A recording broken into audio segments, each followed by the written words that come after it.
Rolling down Imperial Highway, the big nasty red at my side. Santa Ana winds blowing hot from the north. We were born to ride. And the Rams win back-to-back division titles for the first time since 1979. They are the first NFL team to punch their ticket to this year's postseason. From the west side to the east side, everybody very happy, 'cause the sun is shining all the time, like another perfect day. I love LA.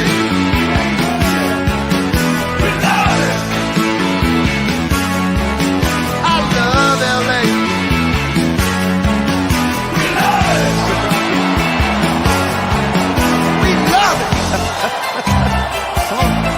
Let's have a chat.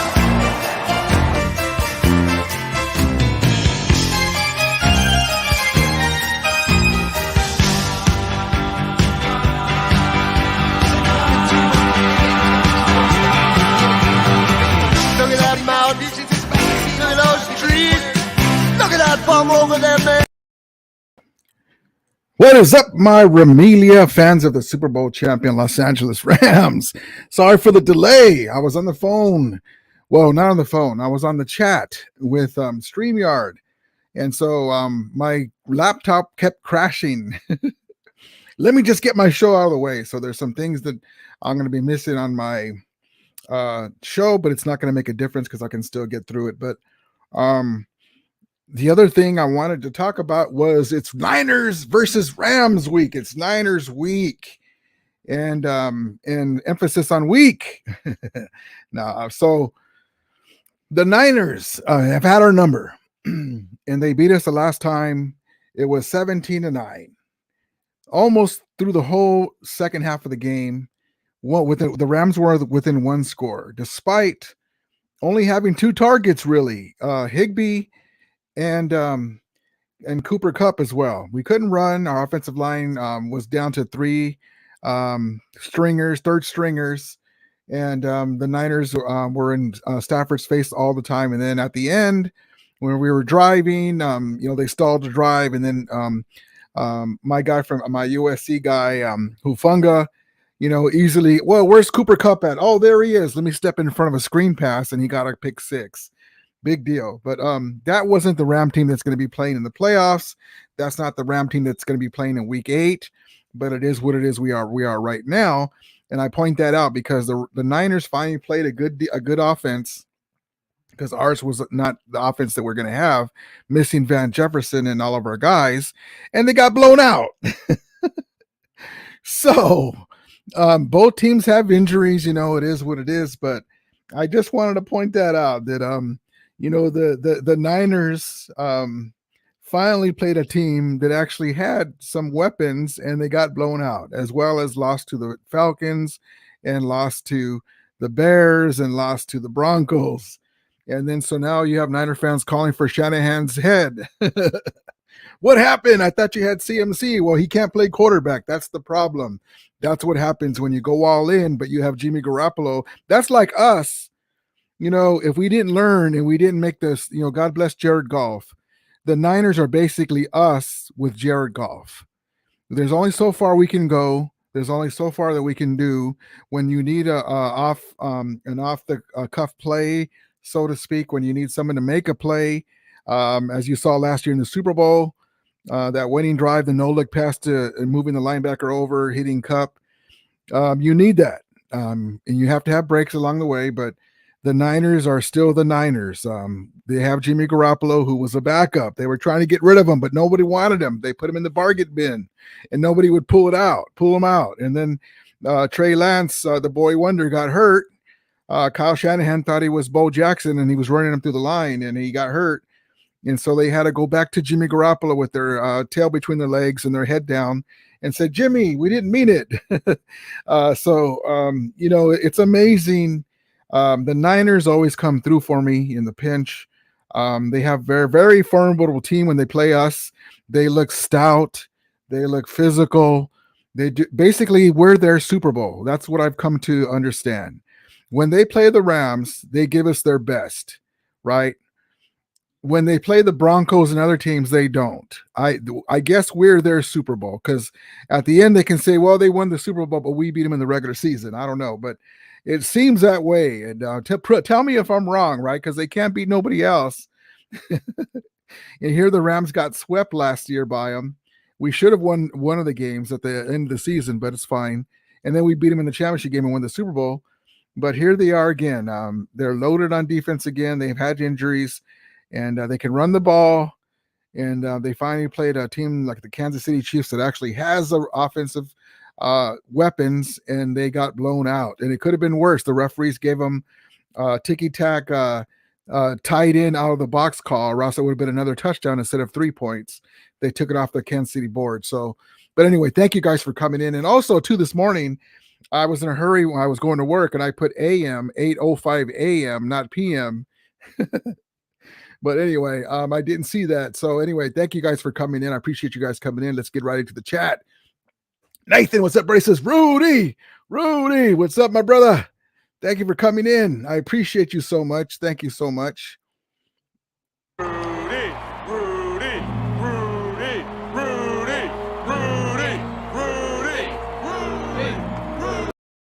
And this is what we've been waiting for. The Niners. We get another crack at them. West Rock 5 Rings. What's up, brother? Yo, what's up, Rudy? What's up, my brother? Thank you, guys. Thank you for coming in, man. I appreciate you, and props to your Cowboys, man. You guys got a good record. That's what it takes, man. You guys are showing out this year. Carney, what's up, brother? Horns up. Ramilia and Ramilia and Ramilia, what's up, brother? Thank you for popping in. Gammon Brown, yes. So, yeah, if you're able to come in, do you have a camera and everything? Gammon, I'll give you the link. There's Gammon Brown. Props to him. He's with our military service, and he's been away for a while, and now he's back. And I'm sorry, Gammon, I was working on something with StreamYard, and I couldn't answer your information. That's why I came on late as well. But yeah, man, I can send you the link if you want to come on. No problem at all, because I wanted you to come on before, and now that we're playing the Niners, that'd be great. LA Rams, what's happening, everyone? Happy Monday night. Yes, indeed. West Rock Rings says 49ers just got spanked. Yes, indeed. I loved it. God bless the 49ers. They always come through for me.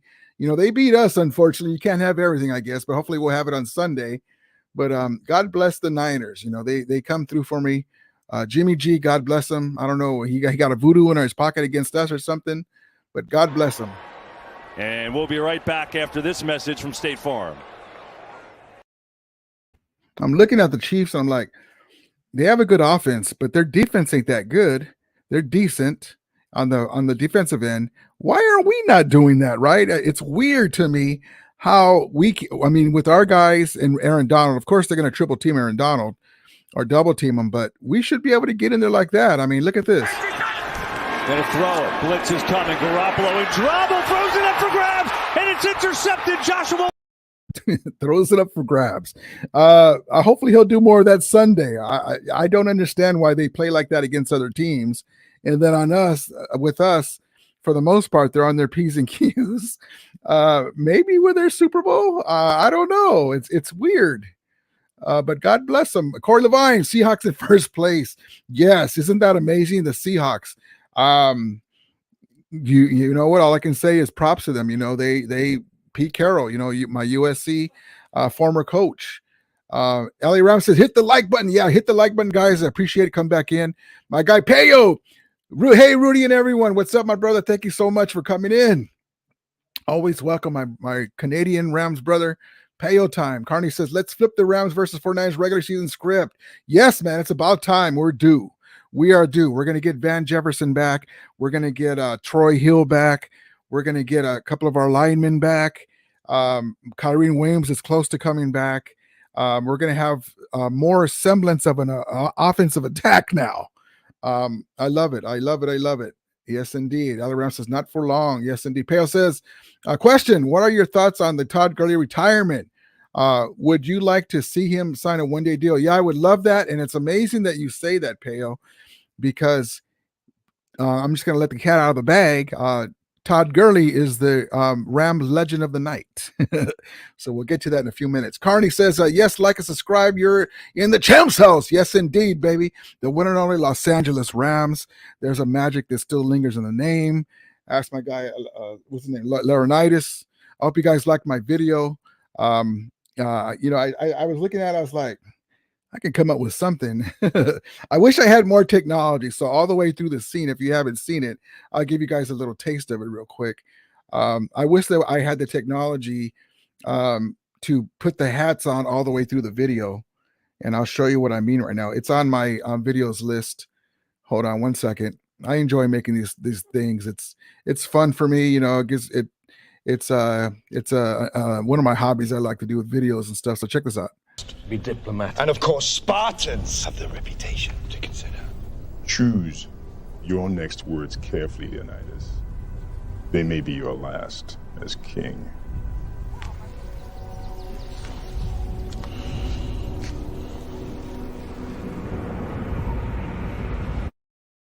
To my city steps. Oh, I've chosen my words carefully, Persian. There you go. There's a taste. It's in my video set up there and catalog, and it's in there. So I hope you guys enjoy that. But I wish I had the technology to keep the hats on all the way through. But it's pretty neat doing stuff like that. Danny Barry says, yo, what's up, brother? LA Rams says Bears 33, Pats 14. Both are 3-4 in the regular season. It's a crazy season. Thank you for the update.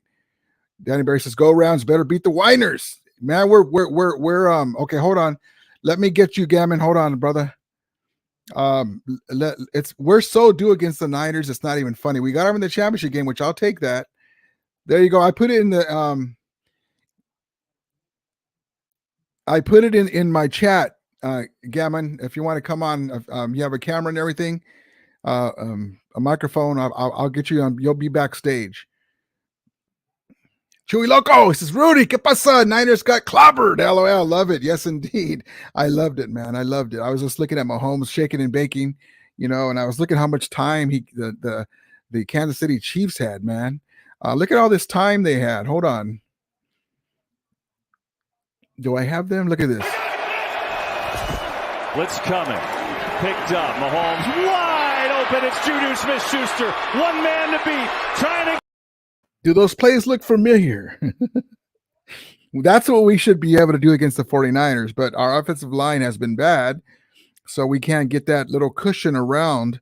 So we're going to get a couple of guys back. We can do that. We have the guys. Now we have Van Jefferson back. Higbee's there. Ben Skro has some confidence. I love him at fullback. He's made some plays, got his first touchdown in the last game. We should be able to take off now. Our offense should be able to score some points now and right at the right time. And but you know, the Niners are always tough, and we'll see what happens with that. That's why I like to pick on them, because they're so tough. If they weren't anything you don't see me talking about the Seahawks too much because we beat them all the time. The Niners are the ones that are a thorn in my side, but they also, because of their with Kyle Shanahan, you know, he hasn't had the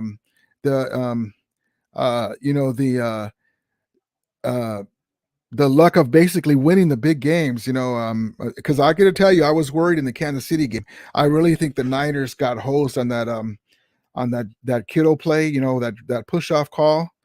You know, I don't like the Niners, but I like to see the calls go right. So, because it sucks, man. You're driving. Take it from me.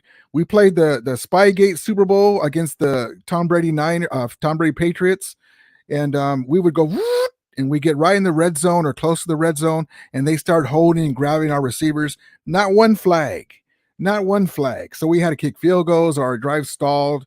If this was the heyday of the Niners with Joe Montana, or the heyday of the Cowboys with Emmitt Smith and the guys, Michael Irvin, they get flags. For us, the greatest show on turf, they wouldn't give us a flag?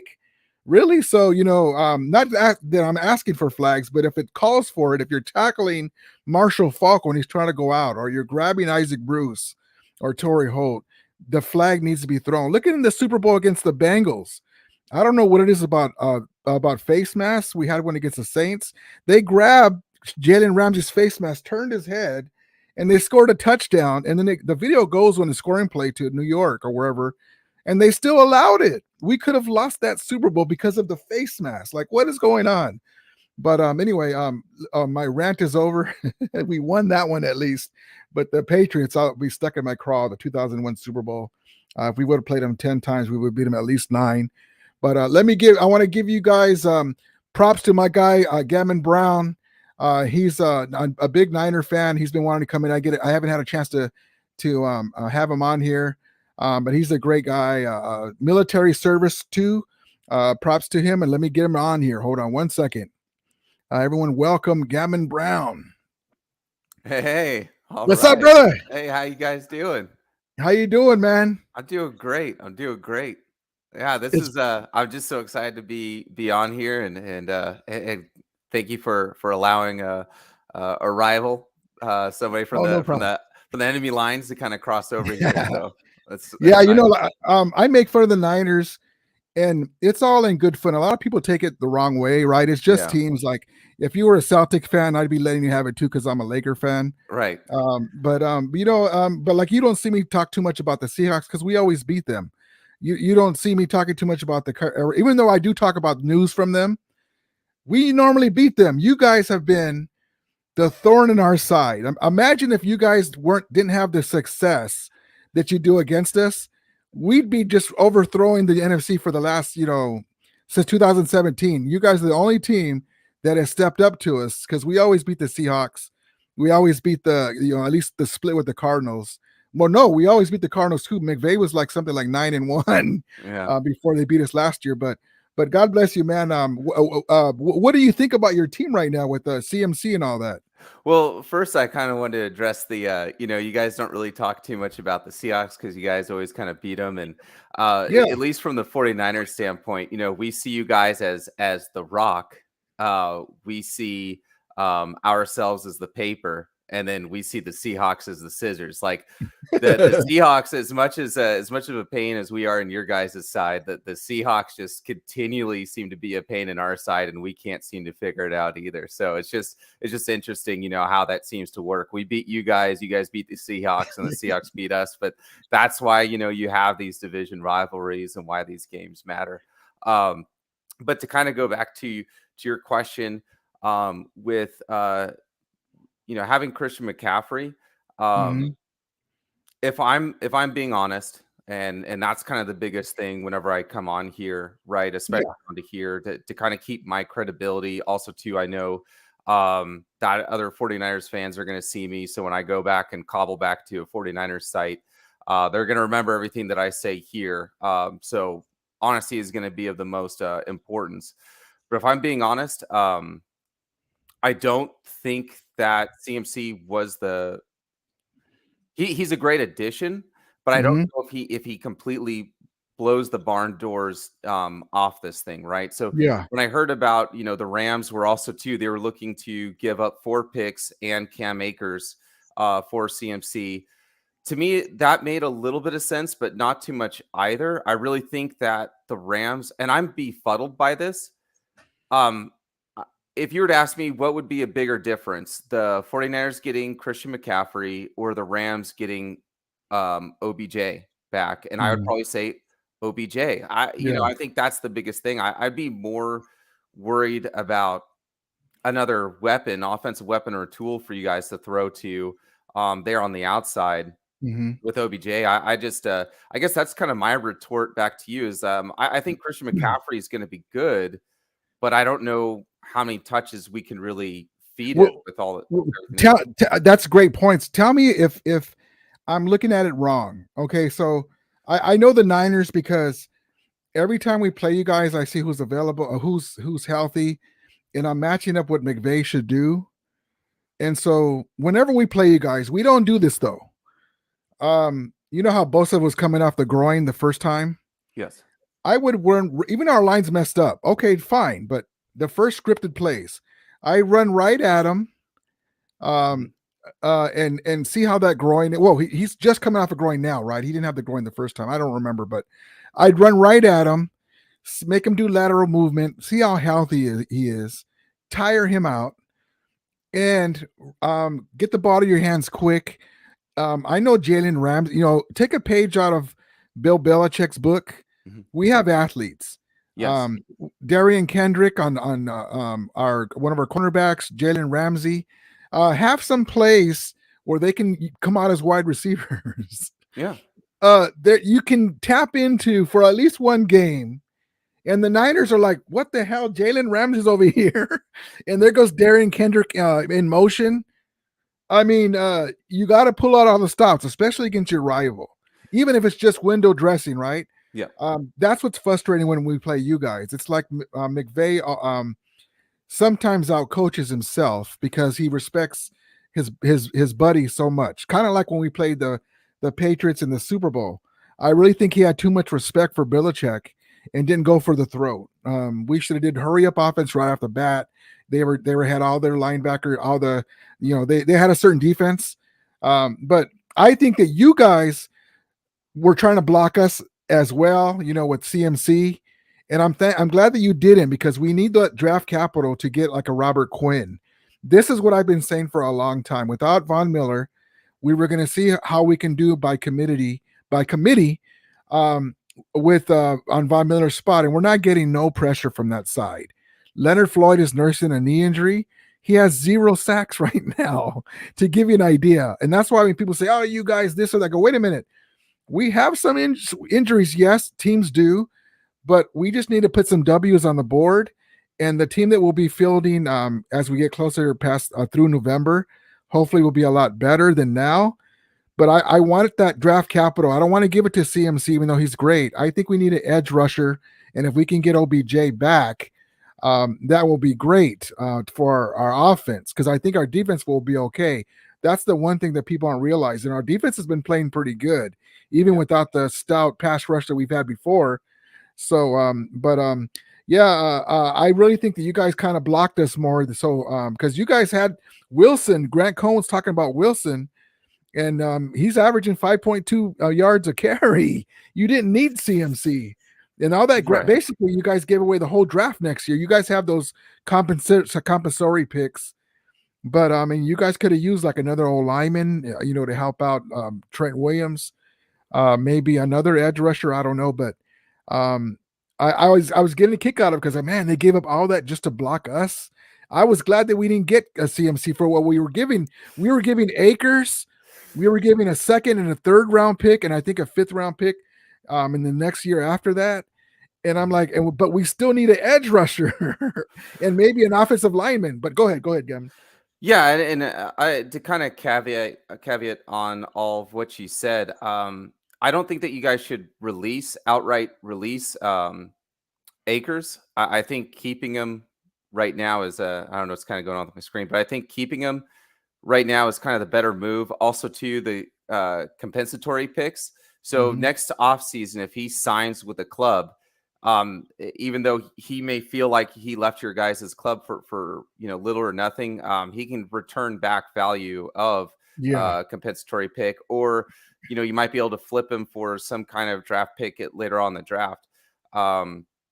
Also, to your remarks about Bosa, I think were spot on as far as sometimes it's polarizing. You wouldn't think that the way to attack somebody who's one of the top players at their position, right? A la an Aaron Donald or a Nick Bosa, you wouldn't think like, hey, our way to actually attack them is to actually go right at them. And I think that that's what the Chiefs did. They went after their over aggressive nature. And that's what I think the 49ers kind of do with Aaron Donald, is that they give him looks that he's not always seeing, and kind of probably a little surprised that they 49ers kind of come straight at him, because it's either going to work fantastically if you go straight at Bosa, or it's going to be dead in the water. But either way, I mean, you have to kind of give it a try. But I think looking at what the Chiefs did, exposed the 49ers on a couple fronts. Number one, Bosa, yeah, I mean he's not the most explosive kind of athletic guy. So what he has to do is Bosa has to diagnose a play and just sell out. Now, as far as like Ramsey, I wouldn't have the same philosophy of attacking Ramsey as I would, Aaron Donald or Nick Bosa. I just wouldn't do that. But that's kind of where I would go after that. I'm not sure how much of a difference Christian McCaffrey is going to make in this game, to be honest with you. It was kind of like last season, the very first game when you guys had OBJ and you guys had Von Miller. I wasn't too worried about that first game when we played you, because they're more so trying to get, at that point in time, how much time they had spent with McVay and as far as the offense, the defensive side, they're trying to acclimate to the team and learn the team instead of putting their imprint or what they do special, their mark onto the team. That came later on down the road once they figured out all the plays, the nuances, and they were like, okay, now I know what they're doing. I feel comfortable in this system. Now I can put my fingerprints on it. So if we see Christian McCaffrey on Sunday, I kind of have to go with that same mode of thinking of like, yes, we have Christian McCaffrey, but he's going to be more so adjusting to what the 49ers are doing versus him putting his own style or his fingerprints all over it. And that's kind of what we saw too, right? In the playoffs with Von Miller. Once he got a lot more comfortable, he really just kind of took over and dominated that game. OBJ had a lot better catches and feel for it. So I think that right now, I mean, if you're going to see Christian McCaffrey, this is the time that you kind of want to see it. But also, too, I'm not sure how much of a win or a loss for either team is really going to matter in the grand scheme of things. I'm also, too, I'm very cautious about what I put out there. Well, for me, real quick, Gammon, for me, if we lose to you guys again, it'll sting because I don't understand it. Like, you guys are good. We already know that. But how in the hell does the Broncos beat you and we have to be on our P's and Q's? Because I know it's a rivalry, but that drives me nuts. And you guys were basically afraid of Russell Wilson because he did whatever he did to beat you guys. You're like, what the heck, right? And you guys have had some great teams against them. We'd beat Jeff Fisher's Rams, barely treading at 7-9, 6-10, 8-8, and we'd still split with them or beat them.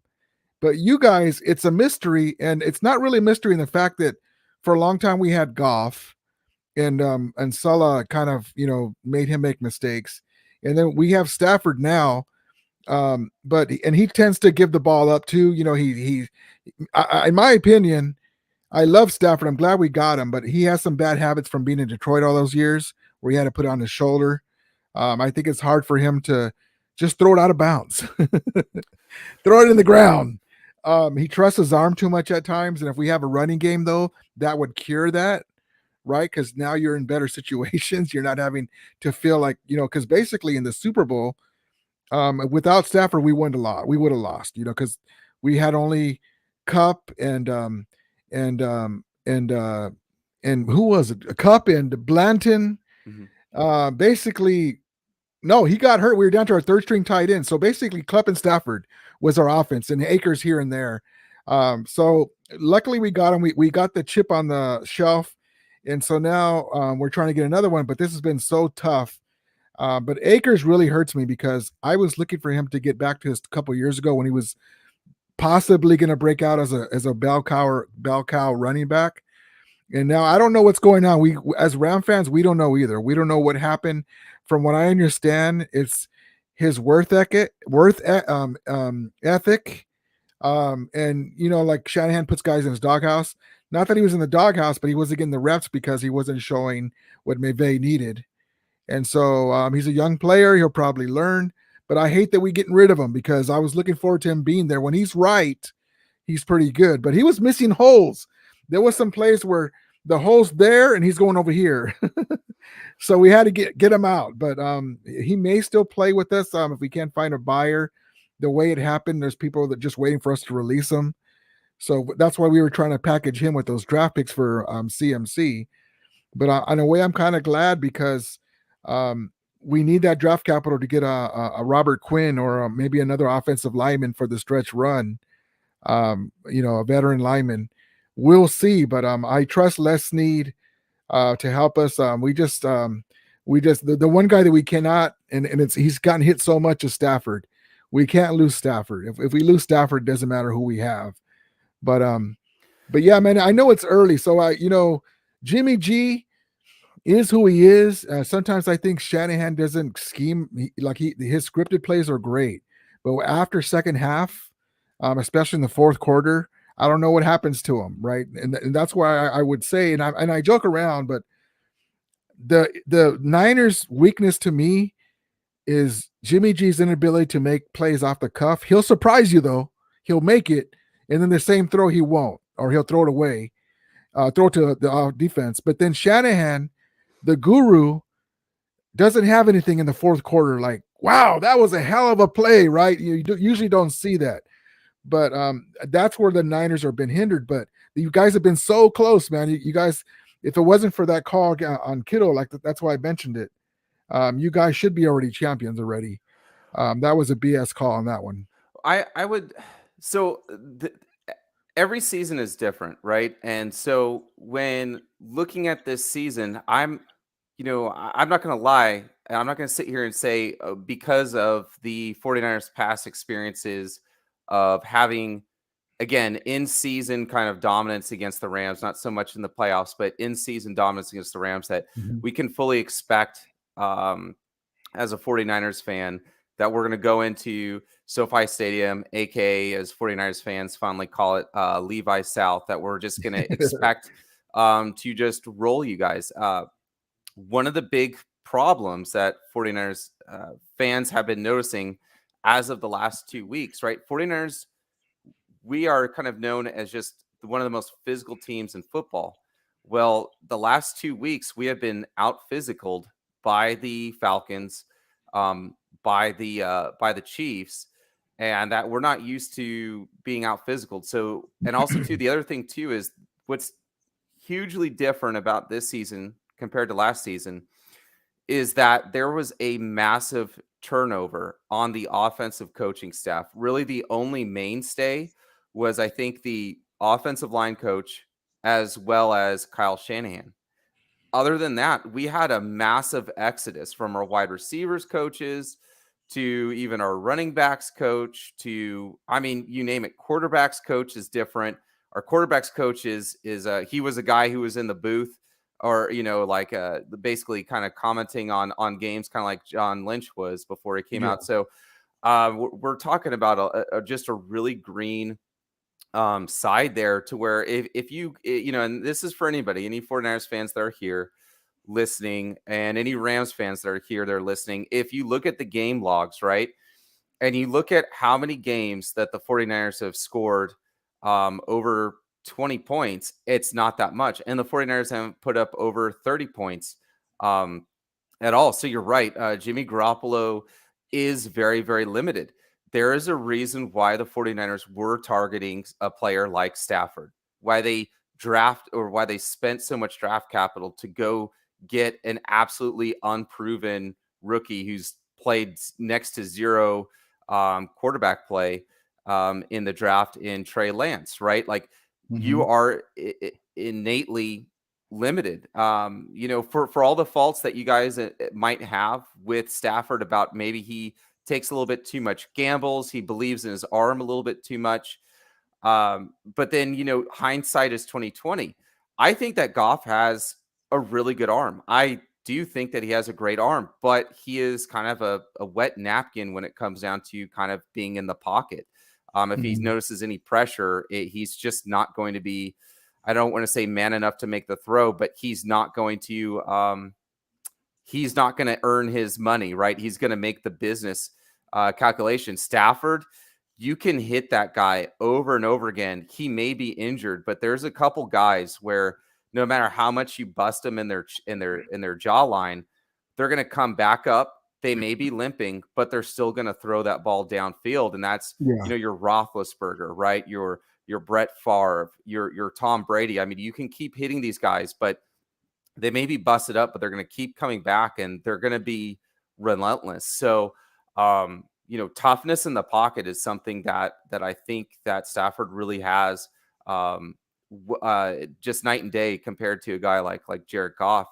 But also too, the thing that I would say is that when you're talking about divisional opponents, you're going to draft to beat your divisional opponents. I think the Rams draft to beat other teams in the NFL, right? To beat the best teams in the NFL. Well, the Rams have kind of been the, been having more of the division kind of banners within the division. So what are the 49ers? What are the Seahawks? What are the Cardinals going to do? Well, in order to beat the best, you need to draft to, nitpick or cherry pick at that team's kind of weaknesses, right? You need to beat the number one team in your division. So, to kind of answer your question, I think that's what they've been doing. They've been kind of trying to cull talent that kind of goes kind of against what the Rams are trying to achieve or do. But I really do think that I don't know why. Maybe you can answer this for me. But why haven't the Rams gotten OBJ? Because to me, I think that if the Rams had OBJ 2 or 3 weeks ago, I honestly, I say this comfortably knowing there's 49ers fans that are watching this, right? But if you guys had OBJ and he was with your team 2 or 3 weeks ago, I would honestly be picking the Rams to win this game. Right now, I think that it's a 50-50, but it's because I don't know. Maybe it comes down to who throws less picks or who turns over the ball less. Yeah, Garoppolo or Stafford. Well, look at the last game, and you as a Niner fan, tell me what you think about this. So, this is why, for instance, a lot of Niner fans says, "Oh, we're going to kick your butt again," right? But I'm not looking at it like that. Of course, I want to beat the Niners, right? I want to beat them, but that's not what I'm looking at. I want our team to get better as we get closer to the playoffs, because who knows? Maybe we'll face each other if we're able to in the championship game again. But I want to make sure that we're good enough to beat in the NFC. This is a weak time for the NFC. So whoever's able to make it out of the NFC West has a good chance to go pretty far. But that game against the Niners, both of our teams were beat up, but you guys actually did a hell of a job on your offensive line, even though you were hurt with our pass rush, and they were triple and double teaming Donald, and the other guys weren't doing anything. Jimmy had a lot of time to throw. But for a long time, it was 18. What was it? 18-7, and something like that. And I'm like, man, if we had Van Jefferson, we had a couple more weapons to spread it out, and so that way he's not one dimensional. It was either Higbee or Cup, and that's why I was like, we played pretty good. The defense played pretty good, and then the Hufanga, where's Cup at? Oh, there he is. Let me step in front of this screen pass and get a pick six, right? That doesn't happen if we have a couple more weapons. Coulda, woulda, shoulda, but I'm just saying that's why I was enthused. I looked at the game and damn, we lost, but we played bad, and it was still 17-9 or whatever it was. And when we got to the red zone, we couldn't score 7. We got there 3 times. What if we would have had a couple of those guys and put a couple of TDs up? Right. Exactly. But that's why I was like, you got to look at the game the way it is. If we're able to have a couple more weapons in there, now they can't scheme this way. Now Stafford can get the ball out of his hands faster. Allen Robinson sleepwalking until the last game. Right. So that's another issue too. We basically have another receiver that we're not using right. So they're going to get it right out of the break. He's not hurt. We're just trying to use him. He's a good top of the ball. You throw it up for him, one-on-one catches. You use him a little differently than you do Cup. He's a little slow out of his breaks, but once he's almost like a tight end hybrid almost, because he's so big and kind of, he's got good speed, but he's not quick. So, to me, that's my opinion. And so we finally got him off against the Panthers, and it was the Panthers, but he looked right. He was going up, catching balls on the sideline with 2 feet in. He went up and got a ball. He looked right. He wasn't sleepwalking now. So hopefully with him and Van Jefferson back, we get a couple of offensive linemen back. Our offense will just get better. And then OBJ has tweeted, he's looking at other places, but his wife or baby's mama is a model. She's gorgeous, but she has a big social media following, and she has businesses that she does. They don't want to go to Buffalo. They don't want to go to Dallas, LA, because that's the capital of entertainment. That's my opinion. I think there's pressure. That's why the Rams have an ace in their sleeve, because they're in Los Angeles, and the Rams gave OBJ his chance. They, everyone was saying he was a bad influence, right? The Browns dissed him. They said he was a bad guy. The Rams, people aren't talking about this. This is the only place you'll hear this. The Rams medical staff, when they did the repair on OBJ's leg, somehow they were able to notice that the Browns didn't do it right. Yeah. The Browns physicians. So he crashed McVay's wedding. So it's not guaranteed. I'm not being delusional, but I think there's still a good chance that we get him. And imagine Kupp, Allen Robinson is now right, Van Jefferson is there, and then you throw in OBJ. I mean, now, and our offensive line is a little better. Doesn't have to be great, but a little better. Give them some time.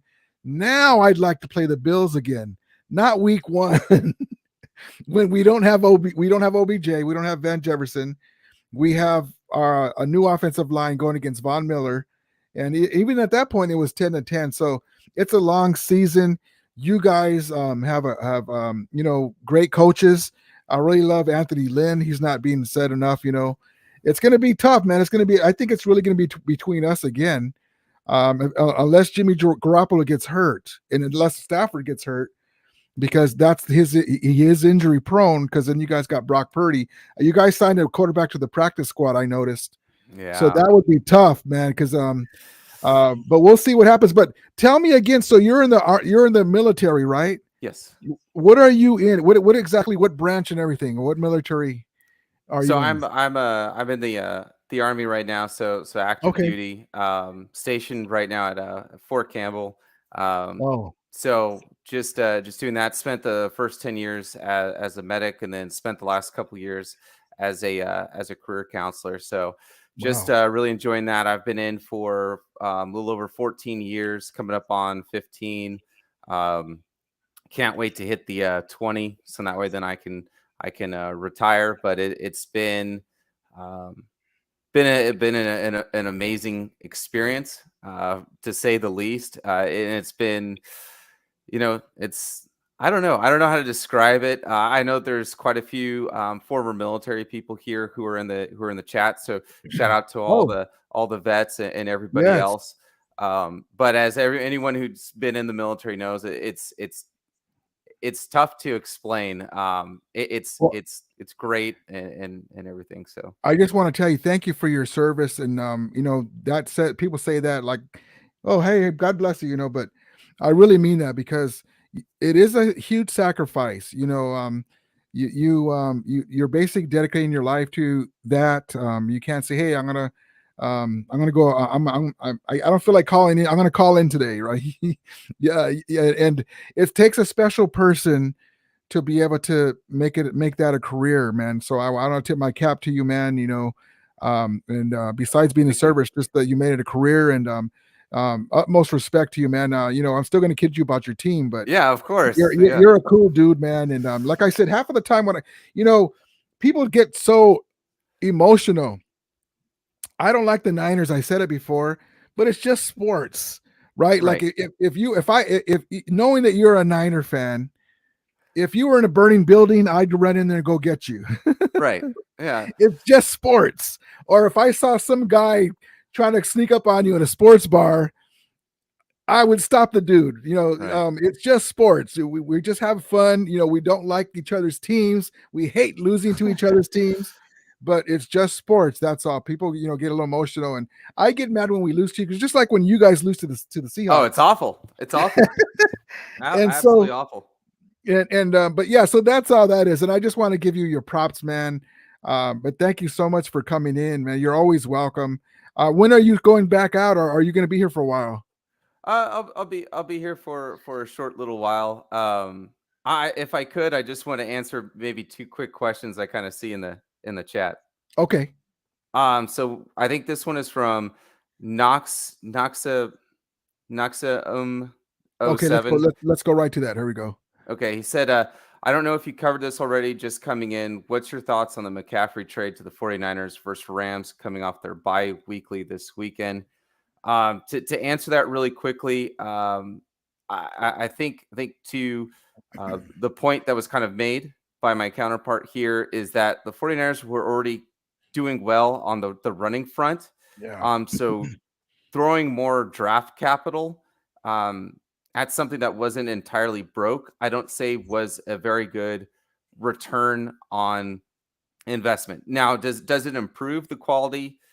Yes, but that's let me see how I'm trying to explain that. That's like gosh, I don't know how to explain that, but it's Well, just like in my opinion, if you guys didn't pay Debo already, you basically have another Debo.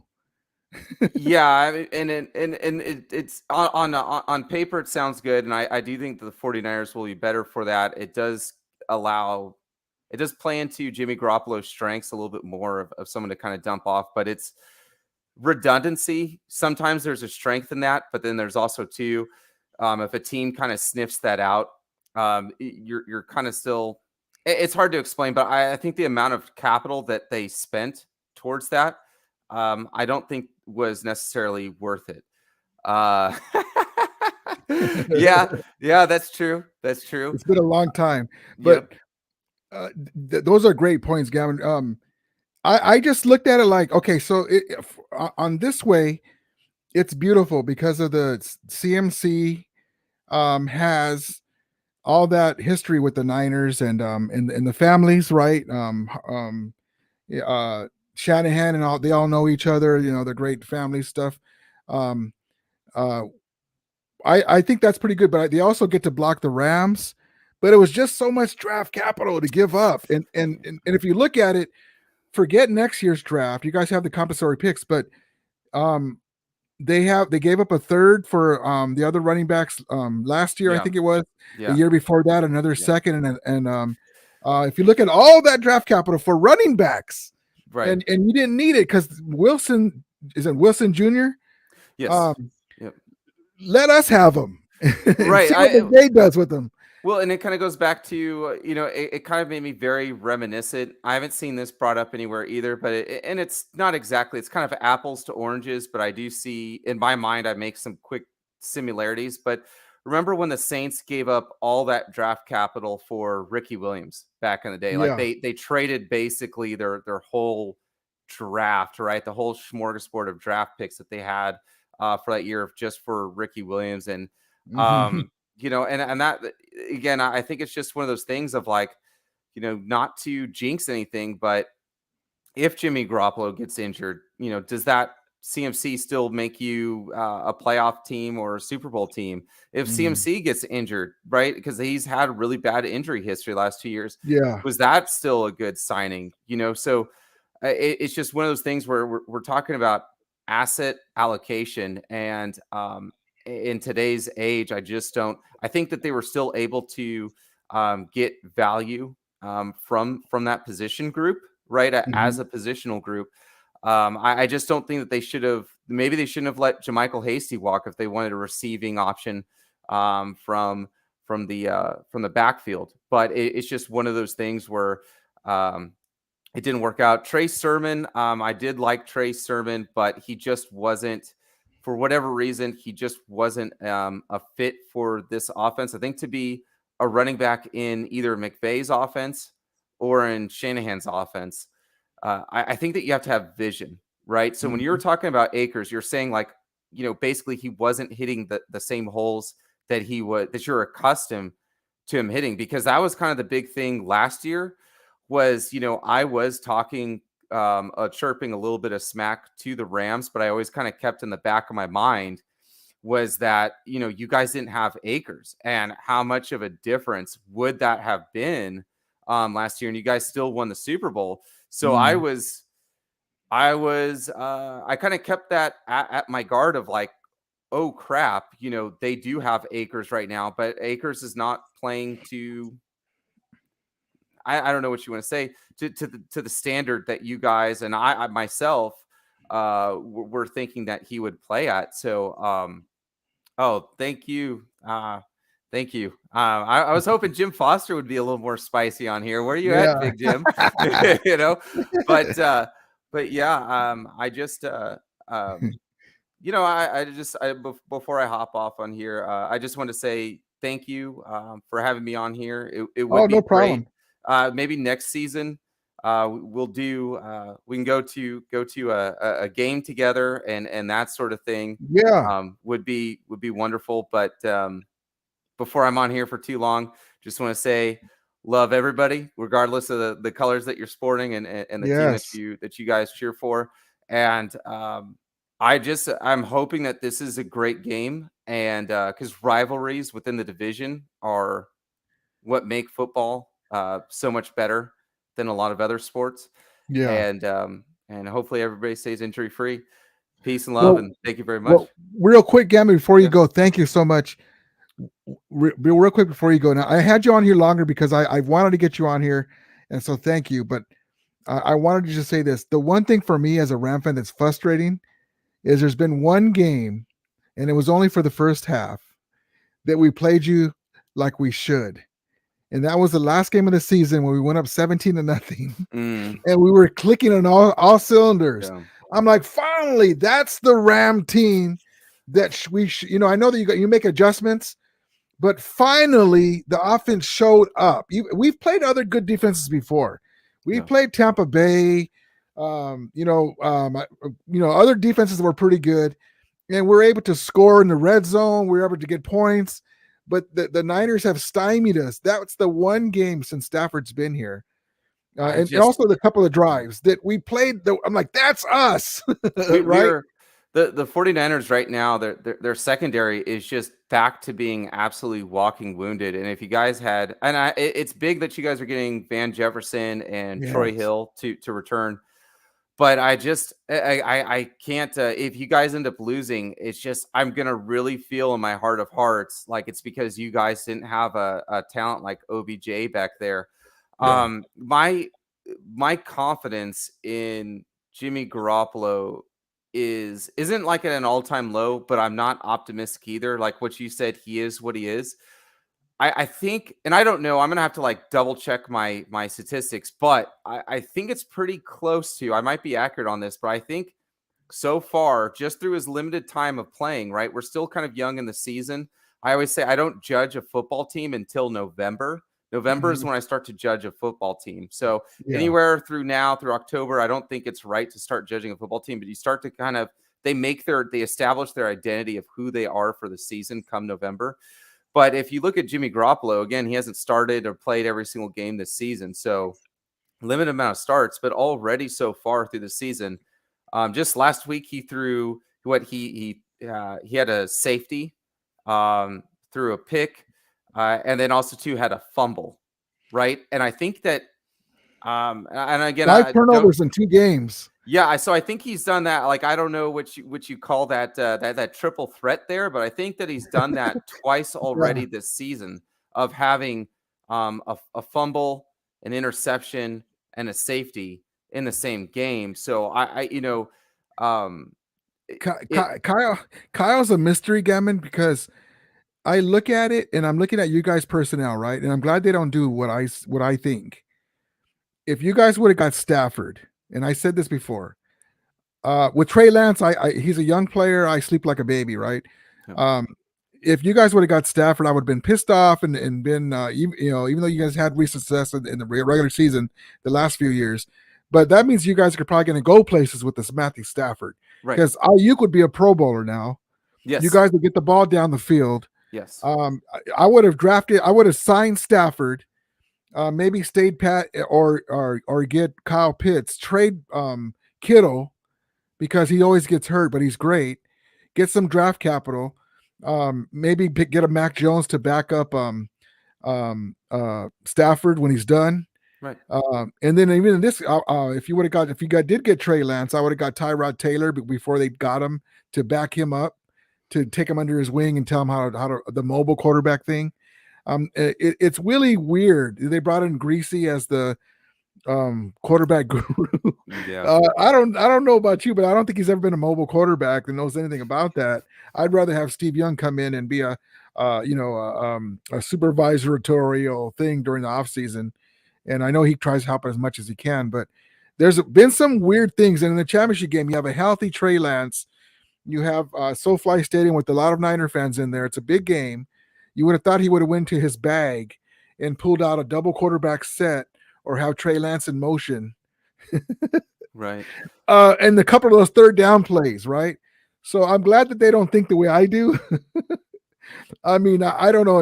Like even us, we're not immune to that. I was asking, why doesn't McVay, when all the guys went down, put in Brandon Powell as a wide receiver when Ben Schroenick is thinking up the place? Ben Schroenick, I love that man. I don't know how many games that guy has saved. Like I've seen touchdowns that like game-winning touchdowns just slip through his hands it's unbelievable because that guy, he runs great routes. He gets deep and just wide open. Like honestly, I'm surprised at how good of a route runner that guy is, but 0 bricks for hands. I'm just like, yeah, he made a couple of catches against the Ravens, against the Panthers. He looked a little better.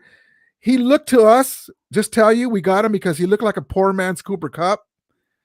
He's got a good size. He can run decent route. Yeah, he's our fullback now, but he drops the football. And so I was like, put Brandon Powell and pull Schroenick out of there. And so now McVay's using Brandon Powell. He's a little guy, but he's kind of like a poor man's cheetah in open space. He's got that wiggle and he can, so we're using him now because we're so depleted on the wide receiver up to the bye. So thankful. Honest question. Yeah. Not trying to throw slander, but it's fine. I don't see you guys, but more like 2 games typically like a season. But I do see I'll see all of a sudden Stafford or Goff, somebody throwing deep. And then I'll be catching my breath because I'm going like, oh man, if they're throwing deep against this defense because they see something, I'll see it hit Schroenick's hands and drop it. Sometimes I can't even see the jersey or anything like that. But I'll go like, if somebody dropped it, it's probably Schroenick. Is it? Honest question though, is it because he has small hands or like what is? Why is he? I don't know. Let me show you something that we're using him now. He's made great plays, like against the Ravens. He came through for us. In Notre Dame, he was a physical blocker on special teams, and he did make catches. But let me show you how we're using him now. Where's he at? He's an athlete, but he's killed me in the championship game and in the Super Bowl. Let me see. Where are you at, Schroenick? Hold on. I'm sorry. I know you probably have to go. If you have to go, I'm sorry. I was just while you're doing that, I'm gonna take a look at Jose Flores. He said Stafford going to throw another pick. Let's go. Yeah. But the thing is like here's the thing is like the 49ers fans, if we're being honest, with ourselves, we're saying the exact same thing with Jimmy Garoppolo again. Yeah. Well, the one thing that's good about Stafford is he'll throw a pick, but then he'll kill you if the Rams are hanging around. He can lead a drive to win. So here we go. Here's Schroenick real quick. Hold on. And there's one Kelly Ram says, thanks for your service, Gammon. I wish most Niner fans were like you. Yes, indeed. There's a lot of good Niner fans. We just like to go back and forth. But yes, Gammon's a cool dude. Here, let me show you what I was telling you about Schroenick. Here we go. They ran it against Atlanta.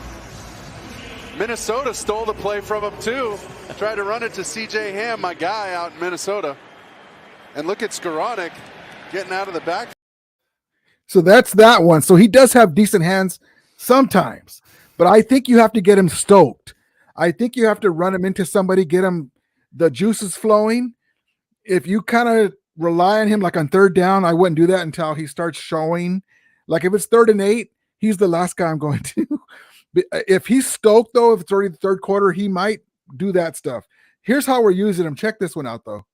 They ran it against Atlanta. And this one. 25 yards receiving. Here's Skowronek on the sweep. Skowronek will take it in, hopping in for the touchdown. How about the big guy? I mean, by kind of a poor man's Cooper Kupp. So he's actually just started. That's the last game. So he him and Allen Robinson finally broke out of their funk, so to speak. So we'll see what happens, man. Like you said, as we get into November, guys are getting healthier, guys are getting more touches. We get to get more of an idea of what the team's going to be, because honestly, the Niners can't be the team they want to be because of injuries, and neither can we. Look who's in the top of the division, the Seahawks. Well, and I said this during the off season. I was telling everybody that I think that the Seahawks had the best draft in the division, and not just because they were really the only team, with high, level type of draft picks, but I thought that they had a draft pick that made me kind of feel reminiscent of when Pete Carroll first kind of got there. They started drafting these really big corners, and I just kept saying to myself, I was like, man, and also too the linemen that they were drafting, I was just like, holy cow, I'm so glad that they waited to draft like this as soon as Russell Wilson left, because this would have been a big issue. But I'm honestly, I'm not too surprised. People can keep writing off the Seahawks. I always try to, whenever I talk football or I talk about teams or I talk about players, I always try to make sure that I talk about them or frame it as if I was really talking to them or to their face, just in case one day I do see one of them and then I ask them for an autograph and they're like, weren't you that guy who was talking? You know what I mean? Like, get put in my place. But I honestly, I did. I think that they had the, not just one of the top, not just the best draft in our division, right? I think one of the better drafts really in the NFL. It's just, it's just, it wasn't in the exact money positions like quarterback that you're seeing, but I think they did a really good job. They're being overlooked, and when you get overlooked eventually, and when they start piling up more wins, teams are going to notice. And the other thing too is, I don't know, last year the 49ers made it into the playoffs, with a 9-7 record. Yeah. I don't think, I'm going to go ahead and say this, I don't think that the 49ers can do that with another 9-7 record this year. I don't know what's going on with the AFC East, but they're all piling up really good records. Honestly, just because you guys have Jimmy, right? Seeing the way the Kansas City Chiefs were running, you have to put points up, and that's where you guys would struggle, in my opinion. Yeah. If you guys were to go on a run and get to the Super Bowl, or let's say you got past it in championship game, you guys got Super Bowl, man, those AFC teams, the Bills or Kansas City, right? You got to put up points, and that's why, hopefully, if we can get there, and we have a Van Jefferson, OBJ, Higbee, we can put points because Stafford can put points up, even though he's got interception issues, but we can get some points up. Jimmy, they're going to put guys in the box. They're not going to let you guys run. Right. They're going to make him beat you. We've seen that before. This is why it's so frustrating. Well, not if I was a Niner fan, I'd be frustrated. Mm-hmm. This is why I don't understand Kyle Shanahan's thinking. If you're going to try to get a quarterback, you had Trey Lance, he got hurt. Try to get a quarterback, because Jimmy might get hurt. What if Jimmy goes hurt and then you have Brock Purdy as your Mr. Irrelevant as number 2? But I don't know. The defense is great, and can you guys waste another good defensive team? Right, 2019, you guys had one of the better defenses in recent memory, and then but unfortunately, you played the Chiefs. And they might be there again. And that's another thing I wanted to bring up is that two things I want to bring up. So thank you, Niner Sickness podcast. Yeah. And then the comment below that one, geez nuts. So actually, also too, I said this in the off season about 2 months ago in the off season, actually on Grant Cohn's show. I actually said that the 49ers were going to start off the season 3-5. And I said that the reason why is because that their offense was going to be clunky in the beginning of the season. Well, I had a Niners fan call me out and said, well, your take is clunky. Well, how clunky is my take now? And I don't want to be right about the 3-5, but I called this during the offseason because we just had so much offensive coaching turnover. It was expected, but I understand it's the off season. you're going to look at your team with the rosy colored glasses and just see nothing but talent laden there. But you have to understand that coaches are what helps weave that talent and lock it in place to actually craft or make something. Yes. And like you said, Brian Greasy, all these different coaches. And I just felt like I was the only one who was kind of sitting there balanced, like, hey, look, this could be a real issue, whether we have Jimmy Garoppolo or whether we have a brand new guy like Trey Lance. This is a lot of new territory for a lot of this coaching staff. The question I have to ask of you is, how many times so far, and you don't have to be exact, but a rough estimate, have the Rams scored over 30 points this season? We haven't. The offense has not scored. Let's see. That's a good question. So, and here's my. I want to say the Falcons, right? I think the Falcons, but it was because the defense got in the act. It wasn't because of the offense. The offense, we've been averaging less than 16 points a game. Yep. So, and here's my big thing is that this isn't something that we can answer now, right? This is November, December timeframe. Yeah. And this is where, and look, I don't think this is just an NFC West question. I think this is an NFC question. Are right now the top two teams, the Bills, they came in and they lit you guys up similarly to how the Chiefs lit us up. I really do feel in my heart of hearts that if we played the Bills next week, the Bills would thrash us just as bad as they thrashed you guys. Is this like on that? It was the first game, right? It was, and week one is. But what I mean by that is this. Remember, I was talking to how our defense has been playing good, right? Yes. In that game, and again, it's just game one, for both teams. I'm not saying as an excuse for us, but what I'm saying is this.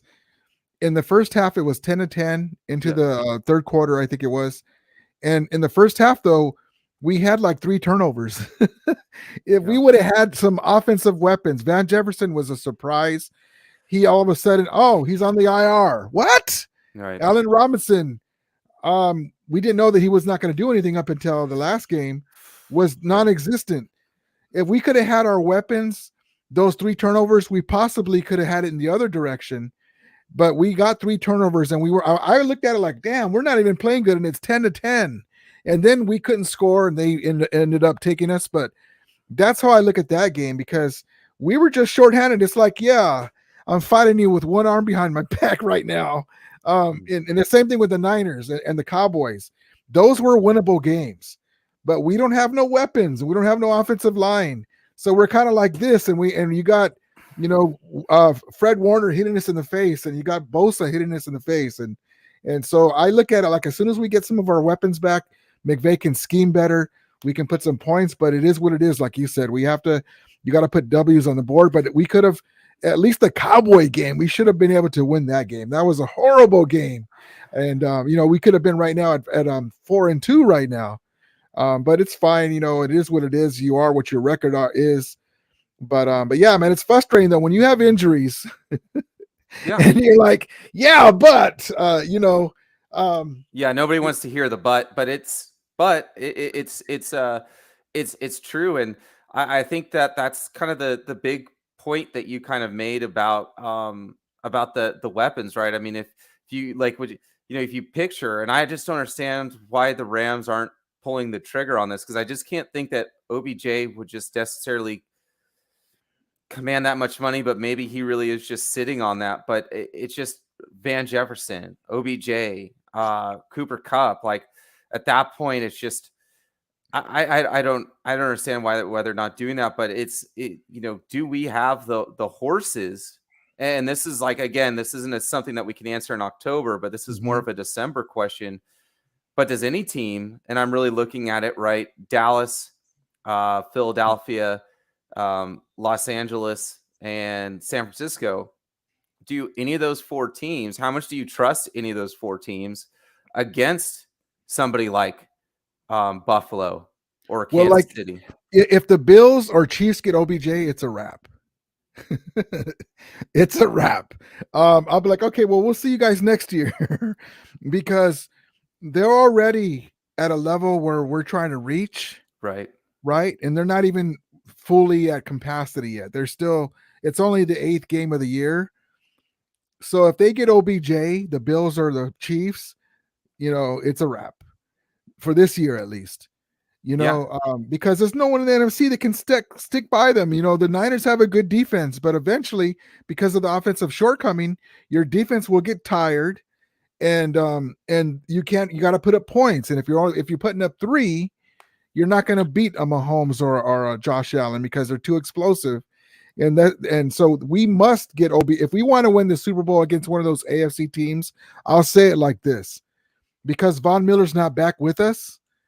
If we can get a Robert Quinn, that will help. But if we don't get a Robert Quinn, we got to have OBJ. If we get them both, now we have a chance to get to the Super Bowl again. Right, with make some those noise. guys. Yeah. Right.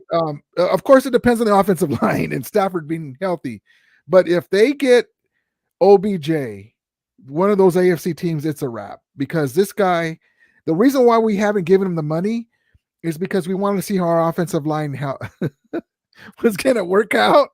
And it turns out they didn't work out. And then we tried to get CMC, which I'm glad we didn't. I don't know why they were trying to do that. I don't know if they're trying to make the price go up for the Niners. They kind of hurt each other. We're trying to get it. But like making each other kind of bid up. Yeah. I fully believe in that. And then Noxium07 here, that this comment here is just is golden, where he's saying, I was there for the Cowboys game, and it hurt me to walk around SoFi with Cowboys fans talking trash in their house. Yeah, I've got to be I'm going to be transparent here. So I was, the only Super Bowl I really remember the 49ers winning was the last one with Steve Young against the Chargers. The Chargers. But I was so young, I never really encountered like Cowboys fans. So last year during the playoffs was the first time that I truly like interacted with Cowboys fans, and my goodness, are their egos on just a different level. Like, it's just, I couldn't, it was hard to address them or talk to them or they really do walk like all their, they talk like as if all their players were born from Olympus. And they had like, maybe their moms were human, but it was Zeus was all the dads. You know what I mean? Yeah. It was absolutely insanity. So I'm sorry that you guys had to deal with that. But yeah, the discourse that we're having here between two division rivals is a million times better. Like, I just tried to be realistic, even kiltered and everything like that. But let me tell you, by the time it was the game started, like, there's absolutely no love lost. Like, the only time I'd ever probably root for the Rams to beat anybody is probably against, I'm serious, guys. Like, you won't hear me talk about any other team or any other fan base the same way I do about the Cowboys. But holy cow. That's why it was so frustrating losing to them, because McVay with Dak Prescott, we're 3-1 against the Cowboys before this last game. We knocked them out of the playoffs in 2018 in LA, and there's a lot of Cowboys. See, the Rams left LA and there was nobody here. So Jerry Jones smartly put their training facility in Oxnard. So they've been born and bred in kind of like the Niners have been here in California, but they're in Dallas, but their training facility is in Oxnard. Why is it in Oxnard? Well, because Jerry Jones is smart. Yeah. And you have half of these fans that never even seen the Cowboys win a Super Bowl. And so they say, this and that, but you guys haven't done anything in a long time, right? Congratulations, but it is what it is. As Ram fans, it's frustrating because there's a lot of other teams fans come to our stadium, but because the Rams were out of this market for 20 plus years, right? There's a lot of generations that didn't have the Rams here, and so that is what it is. But as the Rams win, and that's what they're doing, the Ram fan base will rebuild. And also, to the owner, we call her the woman who shall be nameless, who took the Rams to St. Louis, caused bad blood in the Rams fan base. Right. She basically said when they won the Super Bowl, I knew it was the right instead of saying Ram fans all around the world, this is for you, right? When they won in 1999, right? She says, I knew it was the right move to move. Right. Yeah. Just not and being so, graceful about and it or so, classy. Yeah. when the Rams came with Jeff Fisher too, they were like, oh, sure, the same Rams that left because when she ran the Rams into the ground so she could move, they would never get over the top. And while she was owner, they were close. They had great teams, but they wouldn't get her over the top like Stan Kroenke and Les Snead. So when Fisher came, we were 8-8, and we started off good, and then we lost.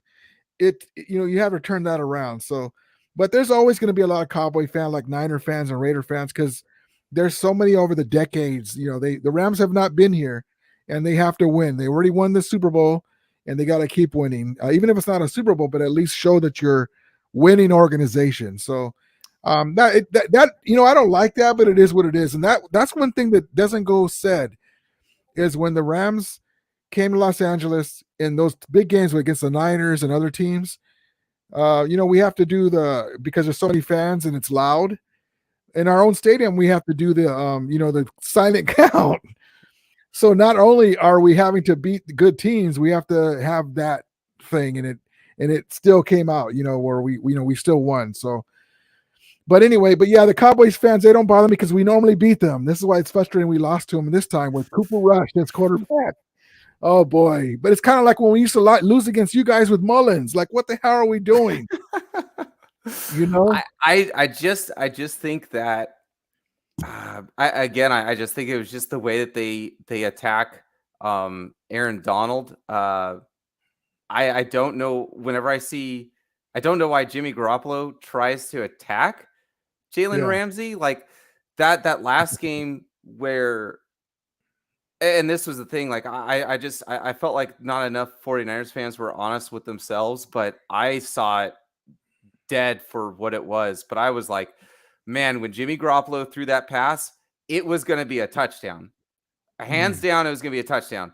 It was either going to be a touchdown for Deebo Samuel or it was going to be a touchdown for Jalen Ramsey. But when he threw that pass, I was like, that is an absolute touchdown, but it's going for one team. And it just, Jalen Ramsey just barely mistimed it just by a little bit. But man, like I don't Jimmy Garoppolo doesn't have the arm to be a gunslinger, but he's got the mentality of being a gunslinger. And so it's just it's plays like that kind of scare me.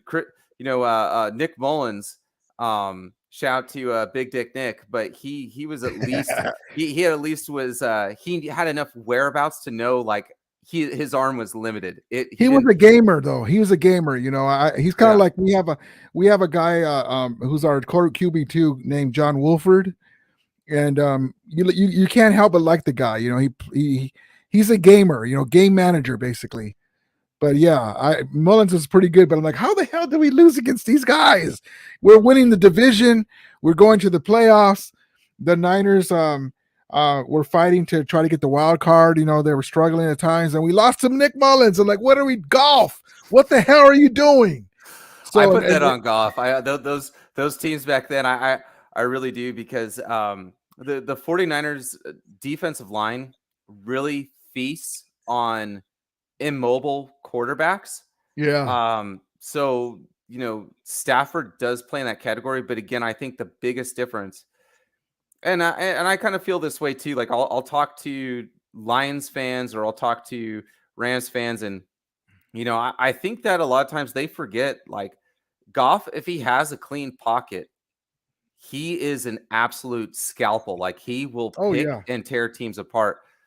But the problem is nowadays is that pockets are no longer clean. Like back in like they were 10, 15 years ago, that the imbalances from quality of offensive lineman versus defensive lineman, that's just, you're not going to have clean pockets anymore. And so if you're going to have an immobile quarterback, then it better be a Breeze. It better be a Brady. It better be a Stafford, right? Like it better be somebody who can stand in there, has the kahunas to kind of get launched, take one to the chest and just gut it out. Goff was, I'm serious. I still will watch some of his games and him passing the football and stuff like that. And I'll be like, the dude can absolutely sling it. I think like probably once a year, I still watch that Red Bull kind of commercial where he goes and he's, you know, the college team doesn't even know that it's him. When he's got the disguise on. Yeah, but the guy can really, he throws a beautiful ball, but in early 2018, we thought we had our Josh Allen. He's not mobile, but he was throwing dimes. And that showdown against Mahomes in LA, where we beat him like 54-51 or something, and against the Vikings, with Todd Gurley back there, though, I don't know if it was confidence, but how does the guy go from that to the Super Bowl? Can't even get a scoring drive going. All we needed was like a couple of scoring drives in that Super Bowl when we beat the Patriots. It was 3-3 in the fourth quarter. Jeez, me and you can go out there, Gavin, and I guarantee you, I'd be like, look, man, give me a couple of minutes. I'm gonna back shoulder you right here, and then we'll get this first down, and then we're gonna do hurry up offense, and I'm gonna go to you on the other side. We're gonna score, you know. Oh man, but we thought he was that guy. He looked like that guy, like you said. You see tape of him, he was that guy, and then he turns into Kirk Cousins, and then you know, and then look at Aaron Rodgers. Aaron Rodgers is all world, and then he gets to the playoffs and he's Jared Goff. I just don't think that he was alpha enough. You look at the mentality of your head coach, right? Sean McVay. Like you need to wake up, have, you know, 6 lattes, and you need to have like your head in the game, ready to go, because that guy is amped. He's ready. He is driven. And he is just acutely focused. Like you want to talk about somebody who's a self-starter. I don't think there's anybody who has to go like, you know, maybe some players you go like, oh, I wonder what they got to do in order to kind of motivate each other in the locker room, blah, blah. Like, you know, Sean McVay is just that dude. You know what I mean? Like he is an absolute, he's an energizer bunny that just never runs out of juice. But I would see him in the Super Bowl against the Patriots. Goff missed Cooks is going like this in the end zone wide open, and he goes, oh, and threw it late and they knocked it away. And then I don't have a piece of paper, but yeah, Sean McVay's like, yeah. that was the win right there. He missed 2 of those late to Cooks in the end zone, and we could have won that Super Bowl. But yeah, he even when you see Stafford in the huddle, you know, he's telling Cup I don't know if you saw the highlights of the Rams Super Bowl. I need you. Oh no, the championship game. I need you, babe. I need you. And so, you know, like you said, that dog, that alpha, you know, in the huddle. He's just too nice. He was too nice of a guy. He just didn't have that, you know, I mean, I don't know what you call it, but he's just the moxie. Yeah. Just, and that's the thing. It just, you got to be a little, you know, and that's the thing. I'll never knock a guy and say that, you know, they're question their toughness or anything like that. But there is, you've got to have a different level to that mentality, right? Like you can't just have 10 floors in your mental elevator. You got to have a certain sickness about you to take it to the 11th, 12th, or 13th floor.